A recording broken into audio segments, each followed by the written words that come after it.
सोलापूरच्या विधान परिषदेची निवडणूक आता झालेली आहे. निकालाला आणखीन 2 दिवस आहेत. परंतु सोलापूरच्या स्थानिक स्वराज्य संस्थेचा आमचा जो उमेदवार आहे भारतीय जनता पक्ष आणि महायुतीचा आदरणीय राजेंद्र राऊत हे खूप मोठ्या फरकानं निवडून येतील. फक्त ते आमचेच उमेदवार नाही, ते सर्वपक्षीय उमेदवार म्हणून पुढे आले. मला वाटतं बहुसंख्य लोकांनी त्यांना पाठिंबा दिलेला आहे. त्यामुळं ना भूतो न भविष्यती अशा पद्धतीचं लीड आदरणीय राजेंद्र राऊत यांना मिळेल आणि ते खूप मोठ्या फरकाने निवडून येतील.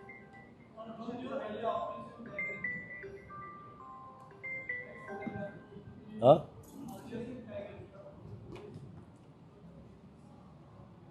हां आता याच्या माझ्यापेक्षा तुम्ही चांगले साक्षीदार आहात, त्यामुळे माझ्यापेक्षा तुम्हाला अधिकची माहिती आहे. परंतु आता आपण पाहिलं असेल की या पक्षाने आत्मपरीक्षण करण्याची आवश्यकता आहे. आपल्यावरचा लोकांचा विश्वास कमी होतो हे खरं आहे, पण आपल्यावरचा आपल्या लोकप्रतिनिधींचा पण विश्वास कमी होत चालला आहे. ते आपल्यापासून दूर चाललेले आहेत. हे प्रामुख्याने आपण पाहतोय. ही परिस्थिती का निर्माण होते? सत्ता नाही अशी परिस्थिती आजच निर्माण नाही झाली. बऱ्याचदा विरोधी पक्षातसुद्धा मजबूतीनं काम करणारे लोक आपण बघितलेले आहेत. परंतु अलीकडच्या कालखंडामध्ये आपण पाहतो की जे विरोधक आहेत दिवसेंदिवस ते वीक होत चाललेले आहेत. त्यांचा जनतेचा विश्वास त्यांच्यावरचा उडलेला आहे, परंतु त्यांच्यासोबत काम करणाऱ्या लोकप्रतिनिधींचाही विश्वास त्यांच्यावर उडत चाललेला आहे. म्हणून ही परिस्थिती निर्माण होते.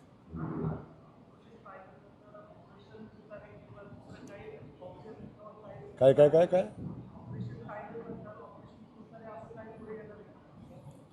नाही, असे ऑपरेशन राजकीय असतात, त्यांचे चालूच राहतात. ते योग्य वेळी होत असतात. बाकीचे ऑपरेशन योग्य वेळी होतील. सोलापूर विधान परिषदेच्या निमित्ताने विरोधक देखील तुमच्या उमेदवाराच्या पाठीशी उभे राहण्याचं दिसतंय.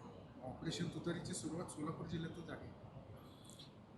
भारतीय जनता पक्षाचे नेते सन्माननीय मुख्यमंत्री देवेंद्रजींच्यावर लोकांचा विश्वास आहे.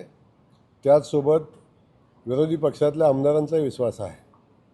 आणि आपल्या भागात किंवा आपल्या जिल्ह्याला, आपल्या मतदारसंघाला, आपल्या महाराष्ट्राला न्याय कोण देऊ शकतं?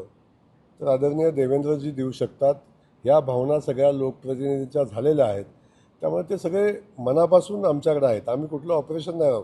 ऑपरेशन विकास आम्ही राबवत असतो. आम्ही विकासाचं काम जेव्हा करत असतो तेव्हा लोकांच्या भावना किंवा लोकप्रतिनिधींचा विश्वास आपोआप बसत असतो. त्यामुळं आपापल्या मतदारसंघामध्ये विकास काम झालं पाहिजे हे प्रत्येक लोकप्रतिनिधीला वाटत असतं. ते कुणाकडून होईल तर ते आदरणीय देवेंद्रजींच्या नेतृत्वाखालच्या सरकारकडून होईल. या भावना त्यांच्या आहेत म्हणून ते सोबत येतात. मोहिते पाटलांनी एक स्टेटस ठेवलं होतं, हर हर महादेव आणि भगवा रंग होता. कुठेतरी त्यांचाही पक्ष सोडण्याचा विचार आहे किंवा ते तुमच्या संपर्कात आहेत का? आता कोणी काय स्टेटस ठेवा हा त्यांचा व्यक्तिगत प्रश्न आहे. परंतु अनेक लोकांना शंभू महादेवाची आठवण झाली याचा आनंद आहे. ज्या लोकांना आजपर्यंत या सगळ्या गोष्टीपासून दूर राहायला आवडत होतं, आता त्या हिंदुत्वाच्या जवळ यायला ह्यांना आवडायला लागले. शंभू महादेवाची आठवण यायला लागली, पंढरीच्या विठुरायाची आठवण यायला लागली. हे काही कमी नाही आहे, हे आमचं यश आहे.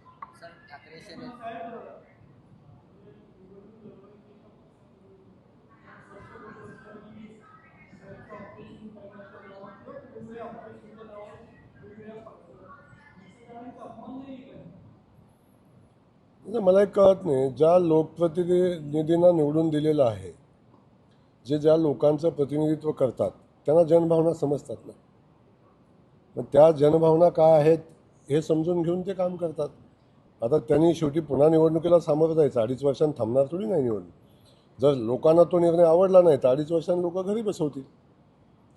त्यामुळे शेवटी हा निर्णय घेत असताना जनभावनेचा आदर केला पाहिजे. आणि जनभावना बघितल्याशिवाय त्या लोकांनी निर्णय घेतला नसा असं माझं मत आहे. ठाकरेंच्या नेत्यांचं थेट रोख जो आहे तो भाजपवरती आहे की अर्थात ही जी काही ऑपरेशन टायगर राबवली गेली ती खरं तर भाजपकडनंच प्लॅन होती. यार खरं तर भाजपला केंद्रामध्ये आपली संख्या बळकट करून अनेक बिल पास करायचं आहे असं ठाकरेंच्या नेत्यांचं म्हणणं आहे. ज्या दिवशी विरोधक वस्तुस्थिती मान्य करतील, वास्तव मान्य करतील, तेव्हा खऱ्या अर्थानं हे थांबेल. परंतु कुणाला तरी दोष देऊन आपलं अपयश किंवा आपल्या या गोष्टीत झाकणं मला वाटतं योग्य नाही.